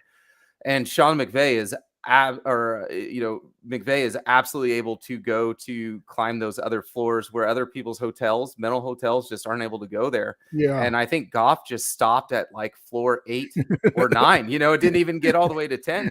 And you know, I just think he's just, I don't know, just too nice of a guy. And not to say that Stafford isn't a nice guy, but I think Stafford is the only reason why you're able to suck up all the abuse that's coming at the pocket like Stafford does. Well, like we have a thing that we call Stafford because he's had great success. For some reason, the Rams since the Super Bowl have beaten Tom Brady like 4 straight times. And so the game last year when we had those mishaps and Tom Brady almost came back, you look at Stafford's face and he's pissed. He's like, phew. Right. And he's like, yeah, I had to go to a dark place. Yep. And then we were calling him the Tom Brady soul stealer because he was pissed. Like, what the hell does he have to do? He's like, you know, a couple of steps away from the Super Bowl and we're fumbling. Cooper Kupp is fumbling. Tom Brady just threw a dime past Ramsey in the end zone, tied it. And he went, you know, he got, like you said, he went blank and he goes, I had to go to a dark space, you know, a dark place. But I'm going to let you go. But let me show you one last thing, Gammon. This is what drives me nuts. Look at poor Aaron Donald. This is what I mean. The other guys have to do something against you guys. Check this out. Okay, so Aaron Donald has only 2 sacks through 4 games, had 2 pressures against the 49ers. I was wondering, what happened to him? If you turn on the tape, the number of ways that the Rams are trying to get him out of double and triple teams is crazy. Look at him here, the first play, lined up as an off-the-ball linebacker to get a running start, and he's still triple teamed. Look, 2 guys and a back in the backfield trying to take care of him. This is what Aaron Donald has to deal with. Now they're lining him up outside the tackle as an edge rusher to try and get him one-on-one. And look, he still gets the double team from the guard coming across. It's impossible for Donald to get away from pure double teams. 2 guys. The 49ers are just not going to give him the opportunity to play one-on-one. 3 guys. Look, legitimate triple team. That's what I'm like, where are you guys at, right? Where's the other guys at? So I see Kansas City getting in there. I'm like, what the heck, right? This is why with Leonard Floyd, with that knee thing, he's supposed to be healthy now with the bye, but he hasn't been his old self. But this is why I want Robert Quinn, because that way if you can have Donald wreaking havoc and have our ends coming in, that's a huge difference, as you can see right there. And Jimmy did get hit once in that game, except for when they let him in one time. But so that's why I didn't want CMC. We need edge rush help, and that's why I want Robert Quinn, or the other rumor is Montez Sweet from the Redskins. But they're winning though. I was hoping they would keep losing. Yeah, so we'll see. Not sellers, yeah. But anyway, Gammon, I appreciate you, my brother. I had you on as a sign of respect. I got a little moth in here because I wanted to have you on here, take advantage of you being able to come in. Thank you so much, my brother. Much love to you, and thank you again. I appreciate you. Salute to you, to your service, and God bless you, man. I'll have you on again soon. Whenever you get a chance, hit me up. You're always welcome, my brother. I appreciate you. All right, Levi South, let's go. All right, brother. Good luck. That was my guy, Gammon Brown. I had him much longer than I was going to, but he's a cool dude. And I'm going to get right into the Rams Legend of the Night, guys. And thank you guys for showing my guy respect. He's a big Niner fan, and he's a cool dude. And I appreciate him. So I got him here. I had him in here for almost the whole show, but I appreciate it. Him coming in here. He's a great service of our military and the Army, and I appreciate him. So let's get to the Legend of the Night. Here we go. Todd Gurley. Let's go. Todd Gurley, Legend of the Night. After that 21-yard reception, little tap pass to Gurley, who gets the edge inside the 10 and scores the touchdown. Todd Gurley. Goff, end zone, Gurley, touchdown.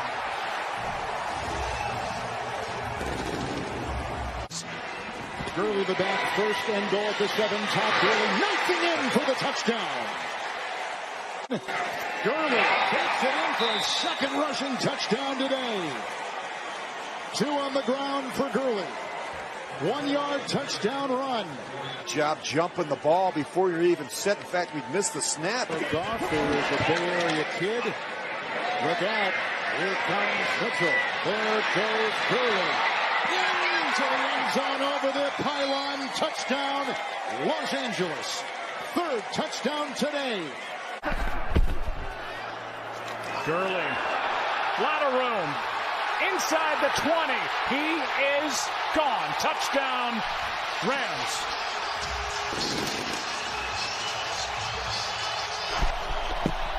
They run it with Gurley. He spins for the touchdown. It's a dome silencer. Scoring offenses in the league this season, the last 2 games, and they shut them out each in the first half. And there is finally Gurley able to break one. Todd Gurley, man, he's so amazing. If he could have played a couple more years, this moth is driving me nuts. If he could have played a couple more years, he could have made the Hall of Fame. He was just an all-time great back when he was out there. Remind me like a Gale Sayers. Just the guy was just gone. Imagine Todd Gurley prime Todd Gurley with Matthew Stafford. Woo! Amazing. Let's see. Tom Brady needs to retire. Hey, what's up, my guy Beto? Niner sickness. needs to retire. Yeah, man, he should have never came back, like Mr. T said. Yeah, the Rams retired him. He wanted to come back, and orale, he should have stayed home. Robert Davis, I saw the Niners leave third quarter. Yeah, yeah, Niner faithful, you guys left. Tom Brady should have hung it up. Now he's getting divorced. That sucks, man. I know what that feels like to get divorced. Not that the lady who I got divorced with, I don't mind that. That didn't work out, but you have to go through that, and with my split with my kids and all that stuff. That says, Rudy, every time you saw that video, that just exposes how sorry your other friends are. Yeah. Yeah, man, it's tough seeing that video because other guys ain't doing nothing for Aaron Donald in that video. Rams ate the Chiefs. The Rams will be the Chiefs soon. Robert Davis says Von Miller was a huge loss. Yeah, Von Miller was a huge loss. Niners says the Rams only have AD, nothing else on that D line right now for sure. The other guys have to step up. Fernando says that and Los Niners lost to the Donkeys. Donkey. Carney says TY Green Bay 07. SM says 49ers ain't the Bills. No, they not for sure.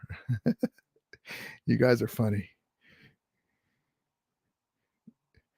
Fernando says traded the house for Trey Buster and CMC. Now you guys are all turning on Kyle. Yeah, they're calling for Kyle's head. SM says thank you for your service. Salute. Yes, US. Yes, indeed. Robert Davis says Chiefs look like the AFC Super Bowl team, them or the Bills. Will the Rams of Pete need to beat the Niners at least once? We got to beat them, but see, it's still early. I want to beat you guys, the Niners, but as we get to the late November, December, we get our offense going. Our defense has been playing pretty good. We'll see what happens. And Jenna, thank you for coming in. I saw your comment earlier. You said are you Jenna's sister or sorry, hold on. Hold on. I saw your comment earlier. Un momento.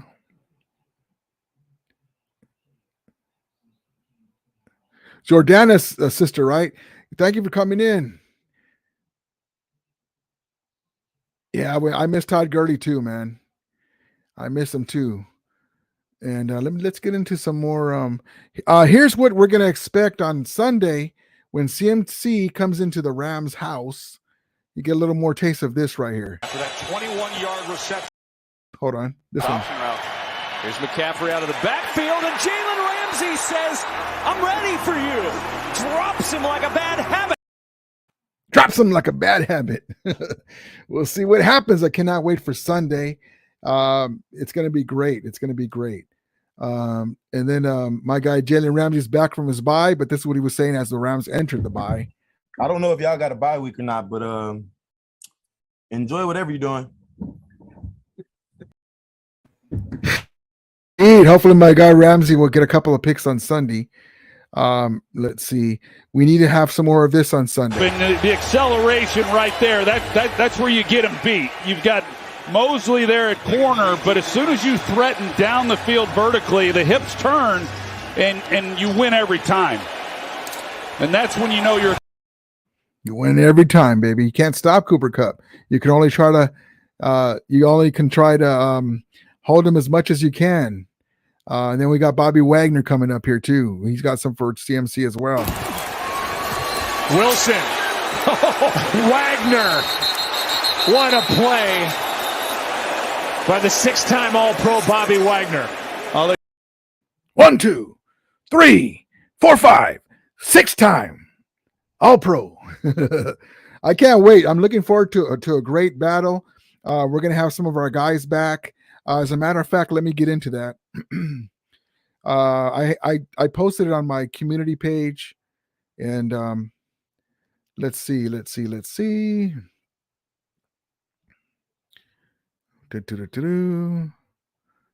we go. I posted on my community page, and let's get into that and share.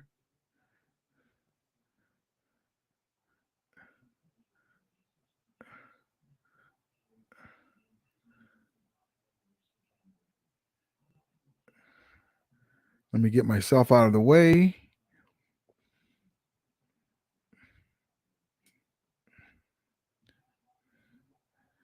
Let's see here. There we go. Okay, so Jordan Rodriguez says Sean McVay expects Van Jefferson and Troy Hill to contribute immediately. And Brian Allen is back practicing as well. Alaric Jackson will take over full-time at left tackle. So these two moves here, Brian Allen and Alaric Jackson, is going to help on our offensive line. The return of Van Jefferson, the waking up of Allen Robinson, Troy Hill help solidify our secondary again. So I'm looking for a totally different game from the first one. And we'll see what happens. I can't wait. And I was looking on the Niners page. I wanted them all there, but Debo might not play. He's got a hamstring thing. He might play. There's still plenty of time, but I want him to play. But we will see what happens. If they don't have no Debo, at least they have CMC. So I can't wait for this game. I'm looking forward to it. I think it's going to be a different game. I told you guys before, I thought when they had Trey Lance that we were going to sweep them, but I didn't know we were going to have all these injuries, and they didn't know they were going to have all these injuries. So we'll see what happens. I'm looking forward to the game. I can't wait. It's Niners week. I can't wait. I cannot wait. Jenna Marcus says, you're the great. Gurr the great. Gurley. Yes, indeed. Oops, hold on. Anderson, is that Todd Gurley or Christian McCaffrey? Yeah. Noximo7 says, dang, missing having Todd Gurley. Yeah, I got that one already. Let's see. Sorry. I fell behind again. Niners all damn nice says, dude said Rams ain't the Chiefs, and you said Niners ain't the Bills. Carney says, who's host? Time to split another Red Sea like Moses. Yes, indeed. The Red Sea will be split. SM says, prime Todd Gurley was unbelievable. I love Todd Gurley. Got his jersey right there. I love Todd Gurley. I wish he could have got a ring. Niners all damn day says, we bringing out the brooms on this one. No. I'll tell you what, if you guys get the brooms, Niners all damn day, we'll take you guys to the NFC Championship game. We'll see what happens. But yeah, it's still early. Both of our teams aren't where they're going to be at the end of the year. I just want us to play better than we did the first time, and then we'll go from there. We'll take it from there because let's just be honest. The Seahawks have no business being in first place with both of our teams there. But it's because we're injured. That's why. Fernando says, when is the deadline for OBJ to get signed? The Rams just need to play man-to-man on Niners, and that's it, and put pressure on Jimmy. The NFL trade deadline is November 1st, and so that's that. But I'm not sure if you can still get players after that. But November 1st is the trade deadline, so I'm not sure if that's a hard deadline. Now, this is Rudy. Serious question: if you don't trade for anyone or get OBJ, will the Rams still make the playoffs? Well, we can make the playoffs if our offensive line plays well. We're going to get our troops back if they give Stafford time. We can make the playoffs because the NFC West is weak and so is the NFC. But in the NFC West, we'll see what happens because you know what? Now that you're saying that and I'm thinking about it, we really need an edge rusher, Niner sickness. Really, we need Robert. We need Robert Quinn. We need Robert Quinn to keep teams honest, so they can't triple team AD. So we'll see. I really, this team is not anywhere near where it's going to be as we get our players back. So we'll see. But I really think that we can make the playoffs, but we do need some guys to get us over the top. Otherwise, we're going to make the playoffs and be done in the first round because the other teams are explosive as we get to the good teams. Who knows? The Packers always seem to come around, but the Niners have their number. Maybe we'll get another shot at Dallas. I would love that. Carney says that was thank you to Gammon Brown and 07 is a salute. The O equals the head 7, the saluting hand. Oh, okay. Oh, awesome, man. Thank you. That's awesome. Thank you for explaining that. That's cool. Josh Jonas says, Rudy, vámonos, Rudy. Yes, indeed. Thank you, brother. Appreciate you so much. Let's see. Where's my guy Grandizer 12? Niners all day says, all of a sudden, Ramsey knows how to tackle. He's always been a pretty good tackler. But against Debo, you know, you don't want to get a concussion and get knocked out. You gotta have to go like this, and that's a big dude. We'll leave that for Nick Scott. Robert Davis, OBJ will sign with the Bills. No. But really though, honestly, even if the Bills offer more money, I think because his fiance or his girlfriend, baby's mama, has a big social media following, and she has a lot of sponsors and stuff like that she works with. I think she wants to be in LA. He loves LA. There's nothing like Buffalo. You know, Von Miller almost didn't sign there because he was having remorse. They're a great team, but you know, I guess you can buy a house anywhere, but you're gonna have to leave your family.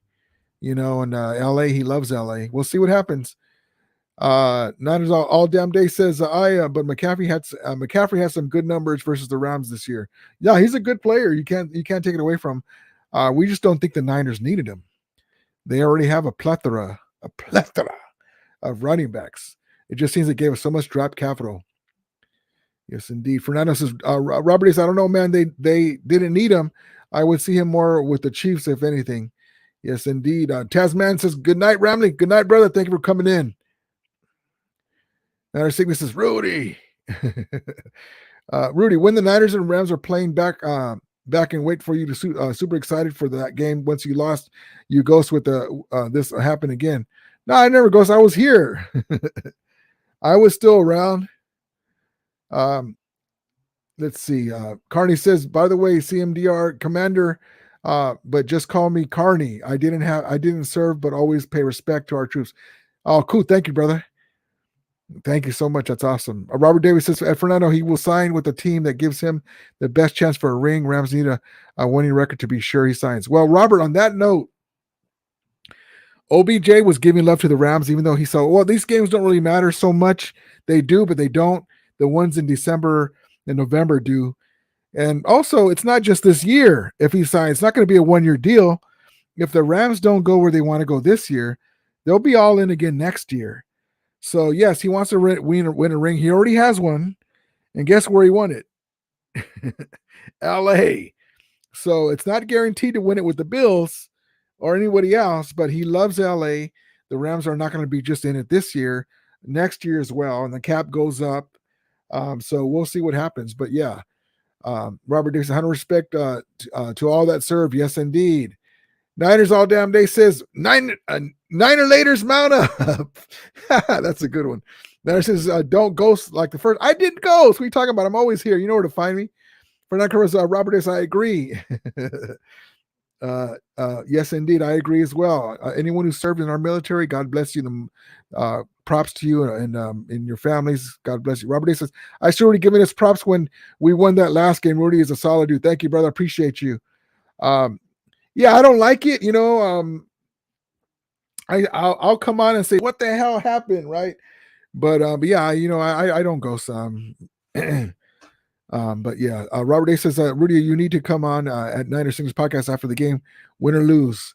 Yeah, it depends on where I go. If I go to the game, I'm still planning on going. That would be cool. But yeah, I always like being on with my guy Niner Sickness. Niner says, Rudy, as good as NFC East is playing, can we both agree that only the winner of the NFC West will make the playoffs?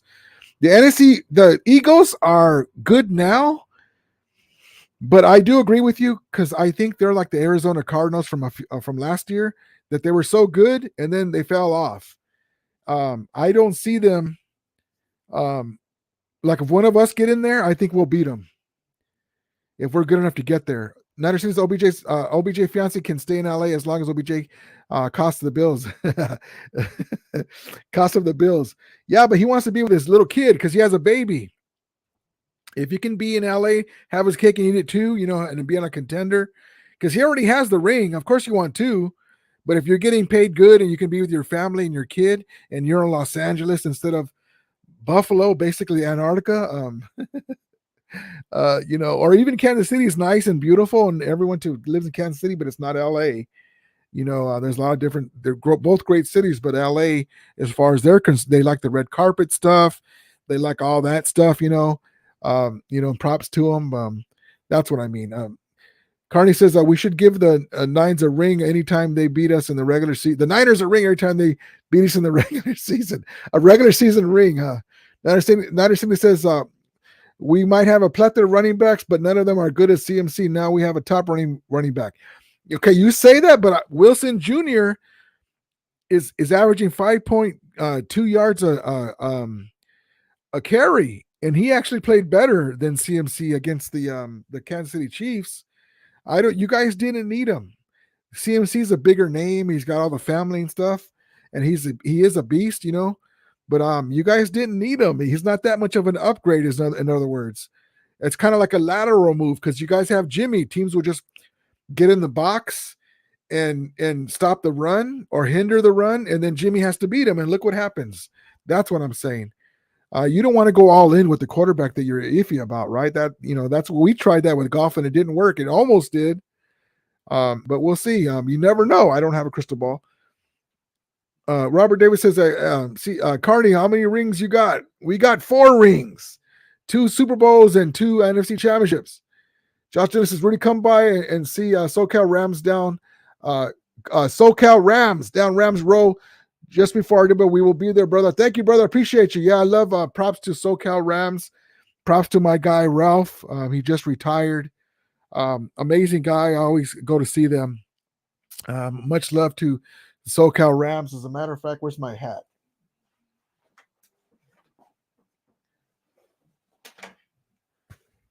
My hat is the SoCal Rams hat.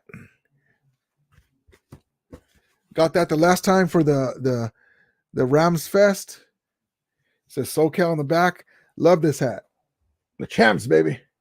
The champions. The only team in the NFL that can wear a hat that says champions until this year. Hopefully we'll have back-to-back. We'll see what happens. But yes, indeed. Thank you, brother. I will, definitely. Much love to you. Niner Cindy says, I served 1999. Oh, shit. I didn't know that about you, man. You didn't tell me. Orale. God bless you, man. You're chingon way, even more than I thought. Damn. Props to you, my brother. Hold on. Let me get this for my guy, Gammon, and everyone that served in the military. And my guy Beto. Hold on. Let me get this. I got too many damn clips in here. Hold on.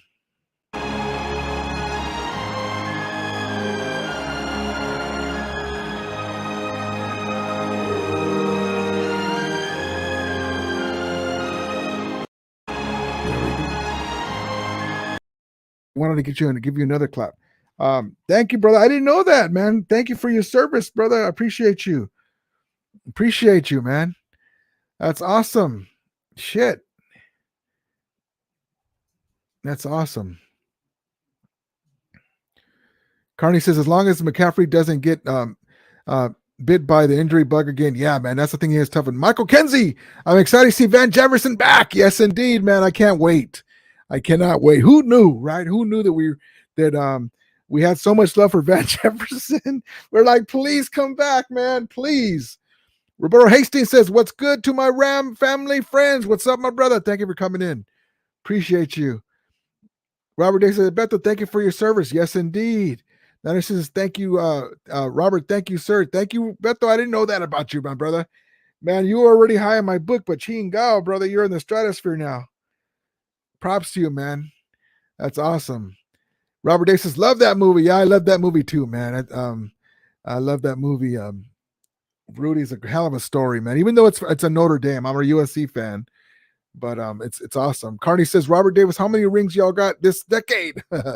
Much love and respect, bro. I keep fighting to get rid of Goff. I mean, Jimmy G, and you'll be back. Yes, indeed.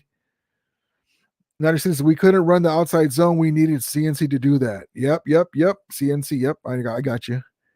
Robert Day says, at CMDR, Carney Jittery Jimbo is like Barnacle. Can't get rid of him.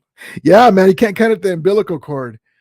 But thank you guys for coming in. I appreciate you guys, and thank you guys for showing my guy Gammon Brown and my guy Beto and everyone military so much respect.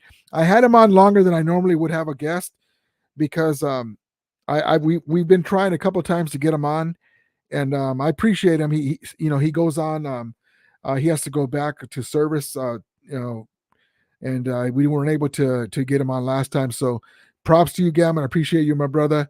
And thank you guys so much. I appreciate it. We'll be back again probably Wednesday night, Ramilia. And but yeah, I appreciate you guys. I'm looking forward to Niners week. We'll see what happens. I cannot wait. It's an exciting game.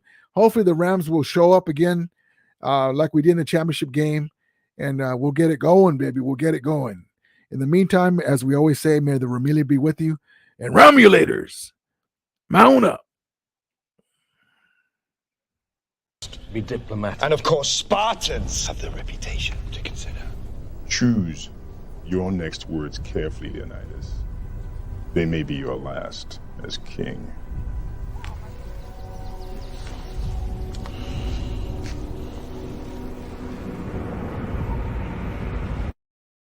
To my city steps. Oh, I've chosen my words carefully, Persian.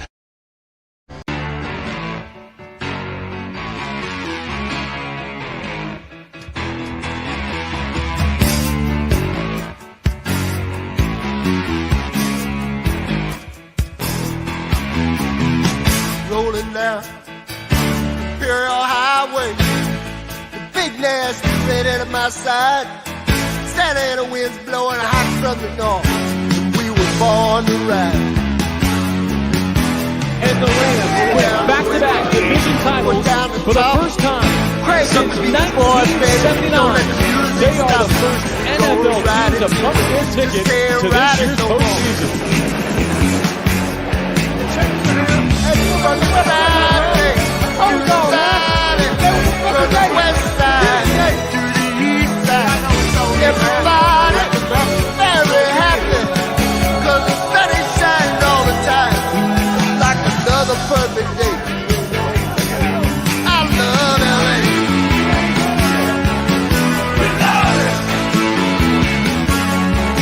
I love LA.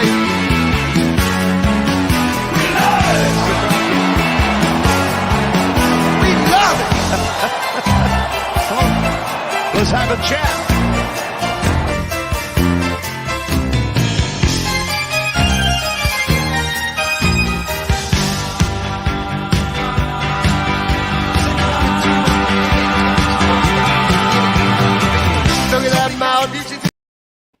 Now, wait a minute. Somebody talking smack about my editing. Just to let you know, I interrupted the clip because it's on my video clips in my listing. So there wasn't an edited clip. I just interrupted it and put the other one. I did. Diplomatic. And of course, Spartans have the reputation to consider. That wasn't an edit. I just interrupted it because I just wanted to show that at the end. But God bless you. Thank you anyway. I appreciate you. But yeah, that's what I did. I was going to just let it go. Oh, sorry. My editing, I just interrupted the clip. It wasn't an edit. But thank you so much. I appreciate you. And as my guy Aaron Donald will say, you got to go back to it. It's tough to beat them in the regular season. They're a tough team. They feel like they've gotten better. How do you feel going into that rivalry that you have here with them? How does that feel for you? Oh yeah, I dislike the Niners. Everybody know that. I don't like the Niners at all. They don't like us. It's just a rival. Every time we play, it's a dogfight, and that's how it is. You know, no love at all towards them guys. Anyway, thank you guys. I appreciate it. I hope you guys have a great night. But yeah, it was just I interrupted my video because I was gonna not let that play. I go, oh, let me just put the other one on. So that it was just that. But I appreciate you guys so much. I was like, wait a minute, he's talking about it wasn't an edit. I interrupted one clip with another one. That's all. But thank you guys so much. I appreciate it. And I hope you guys enjoy the videos. I have videos with Rocky and Nacho Libre. And, I do this because I've said this before. I want my channel to be different from everybody else's, just the same old stuff. And that's fine. I do that too sometimes. News and stuff. This is what's fun for me. So I'm just gonna have that. And luckily the YouTube has been kind with me, letting me use these clips. But I appreciate you guys. But yeah, I wasn't an edit. I just interrupted the clip with another one manually. So appreciate you guys. Thank you so much. Thank you. Kenny King says, you need to help with this editing and change up the videos. Well, I'll have some more videos, but it wasn't an edit. It was an interruption. I interrupted one clip with another. Carney says, who's host? The Champ's host. Yes, indeed. Gammon Brown says, Cater King, so salty. Why? Thank you, guys. I appreciate it. But yeah, I was like, wait a minute. I didn't edit it. There are two different clips. And I go, let me play this one and interrupt it because I didn't want to show the full clip because it's in my video listings. But thank you, guys. Appreciate you.